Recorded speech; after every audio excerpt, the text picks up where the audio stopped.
Assalamualaikum warahmatullahi wabarakatuh. Pada video kali ini saya akan mempresentasikan hasil pemahaman saya terkait materi pada pertemuan 7 dan 8. Untuk itu langsung saja saya menjelaskan atau mempresentasikan hasil pemahaman dan referensi saya. Dimulai dari hak dan kewajiban ASN, P3K, TNI, dan Polri.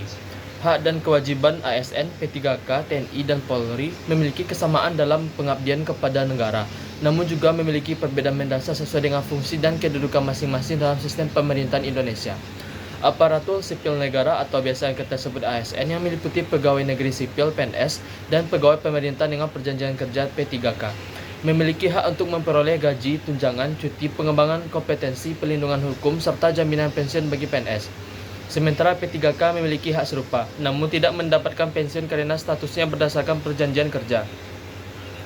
Kewajiban ASN dan P3K adalah melaksanakan tugas dengan penuh tanggung jawab, memegang teguh nilai-nilai dasar ASN, menjunjung tinggi kehormatan negara, serta memberikan pelayanan publik secara profesional dan bebas dari kepentingan politik. TNI sebagai alat pertahanan negara memiliki hak atas penghidupan yang layak, termasuk gaji, tunjangan, perumahan, perawatan kesehatan, dan perlindungan dalam melaksanakan tugas. Namun, sebagai prajurit mereka juga memiliki kewajiban yang sangat berat, yaitu siap mempertaruhkan jiwa untuk membela kedaulatan negara dan menjaga keutuhan wilayah NKRI. TNI diwajibkan untuk netral secara politik, tidak terlibat dalam kegiatan partai, serta tunduk pada hierarki militer dan disiplin yang ketat sebagaimana diatur dalam Undang-Undang Nomor 34 Tahun 2004 tentang Tentara Nasional Indonesia. Polri yang berperan sebagai alat negara dalam bidang keamanan dan ketertiban memiliki hak atas kesejahteraan termasuk gaji, tunjangan, dan fasilitas penunjang tugas seperti perumahan dan perlindungan hukum. Kewajiban anggota Polri adalah menegakkan hukum, melindungi dan mengayomi masyarakat, serta menjaga keamanan dalam negeri dengan menjunjung tinggi hak asasi manusia seperti TNI.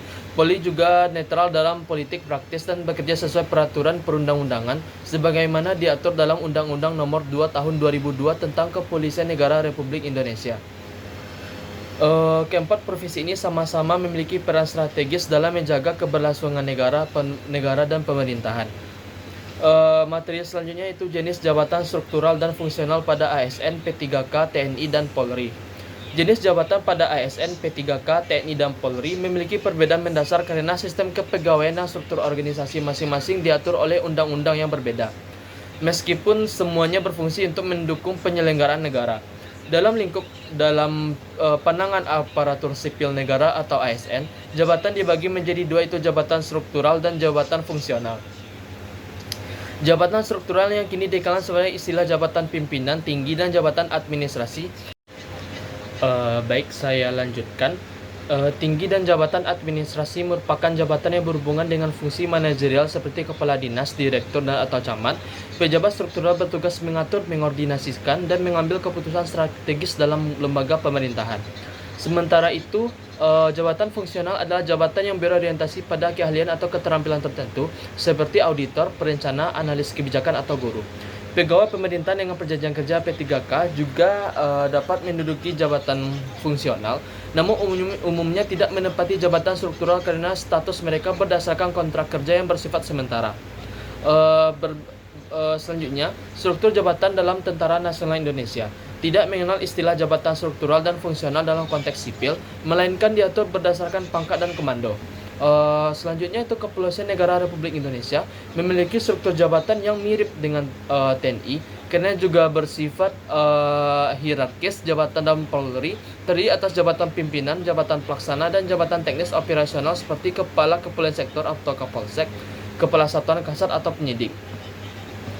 Baik, selanjutnya yaitu pengertian pangkat, jabatan, golongan, dan persandingannya pada ASN, P3K, TNI, dan Polri. Aparatur sipil negara atau ASN, pangkat menunjukkan kedudukan seseorang dalam jenjang kepegawaian yang mencerminkan masa kerja, pengalaman, dan prestasi kerja. Pangkat ASN dibagi ke dalam beberapa golongan, yaitu golongan 1, golongan 2, golongan 1 juru, golongan 2 pengatur, golongan 3 penata, golongan 4 pembina. Golongan sendiri adalah pengelompokan ASN berdasarkan pangkat yang menentukan besarnya gaji pokok dan tunjangan yang diterima. Jabatan adalah kedudukan yang menunjukkan tugas, tanggung jawab, dan wewenang seseorang dalam organisasi pemerintahan. Jabatan ASN terbagi menjadi jabatan struktural, pimpinan atau administrasi, serta jabatan fungsional berdasarkan keahlian tertentu. Untuk P3K, sistem pangkat dan golongan tidak diterapkan seperti ASN karena statusnya berdasarkan kontrak kerja. Namun, P3K memiliki jenjang jabatan yang setara dengan ASN sesuai dengan kualifikasi dan kompetensinya. Penempatan gaji dan tunjangan P3K didasarkan pada tingkat jabatan yang disetarakan dengan golongan ASN. Misalnya jabatan guru ahli pertama pada P3K setara dengan ASN golongan 3A. Selanjutnya dalam TNI, pangkat dan jabatan memiliki hubungan yang sangat erat dan bersifat hierarkis. Pangkat menunjukkan kedudukan seorang prajurit dalam struktur komando, sedangkan jabatan menggambarkan peran atau tanggung jawab yang diemban. Pangkat dalam TNI dibagi menjadi 3 golongan besar, yaitu Tamtama, Bintara, dan Perwira. Kenaikan pangkat berdasarkan pada masa dinas, prestasi, dan kebutuhan organisasi. Selanjutnya Polri. Pangkat menunjukkan kedudukan hierarkis dalam organisasi kepolisian, sedangkan jabatan menunjukkan fungsi dan tanggung jawab operasional atau manajerial. Pangkat Polri juga dibagi dalam 3 golongan besar. Yang pertama Tamtama, Bintara, dan Perwira. Hubungan antara pangkat dan jabatan juga bersifat hierarkis. Contohnya seorang inspektur polisi 1 dapat menjabat sebagai kepala unit, sedangkan seorang komisaris besar polisi bisa menjadi sebagai Kapolres. Materi selanjutnya yaitu materi pertemuan 8, yaitu sistem pengkajian, tunjangan, serta fasilitas lainnya pada ASN, P3K, TNI, dan Polri.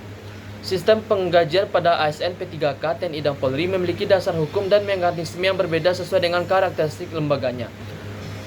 Untuk TNI dan Polri, sistem penggajiannya bersifat hierarkis dan disesuaikan dengan pangkat serta masa dinas. Gaji pokok anggota TNI dan Polri diatur dalam Peraturan Pemerintahan Nomor 16 Tahun 2019 dan Nomor 17 Tahun 2019 tentang tunjangan yang mencakup tunjangan kinerja, tunjangan istri atau suami, tunjangan anak, serta tunjangan risiko karena sifat tugas yang berisiko tinggi. Selanjutnya, penempatan dalam jabatan disiplin ASN, P3K, TNI, dan Polri. Dalam hal disiplin, ASN dan P3K diatur dalam Peraturan Pemerintah Nomor 94 Tahun 2021 tentang disiplin pegawai negeri sipil. ASN wajib menaati jam kerja, menjaga netralitas politik, dan melaksanakan tugas dengan integritas tinggi. Sedangkan pelanggaran dapat dikenai sanksi ringan hingga pemberhentian. Sementara itu, TNI dan Polri memiliki sistem disiplin yang jauh lebih ketat karena berlandasan pada hierarki dan kode etik militer. Anggota TNI diatur melalui Undang-Undang Nomor 34 Tahun 2004 tentang TNI, sedangkan Polri melalui Undang-Undang Nomor 2 Tahun 2002 tentang kepolisian. Keduanya wajib mentaati sumpah prajurit atau sumpah anggota Polri, serta tunduk pada pemerintah atasan tanpa membantah. Selanjutnya itu pengertian pejabatan pemerintahan, pejabat negara, dan pejabat daerah. Pejabat pemerintahan adalah individu yang diberi kewenangan oleh undang-undang untuk menjalankan fungsi pemerintahan dalam suatu jabatan tertentu. Sementara itu, pejabat negara dan pejabat daerah memiliki cakupan yang lebih spesifik. Pejabat negara adalah individu yang memegang jabatan strategis di lembaga-lembaga tinggi negara, sebagaimana diatur dalam Undang-Undang Nomor 5 Tahun 2014 tentang ASN dan peraturan lainnya, seperti Presiden, Wakil Presiden, Menteri, anggota DPR, DPD, MPR, serta pimpinan lembaga tinggi. Sekian pemaparan materi dari saya. Saya mengucapkan terima kasih. Saya mohon maaf jika ada kata-kata dan pemaparan materi yang kurang jelas dan kurang dipahami. Saya akhiri. Assalamualaikum warahmatullahi wabarakatuh.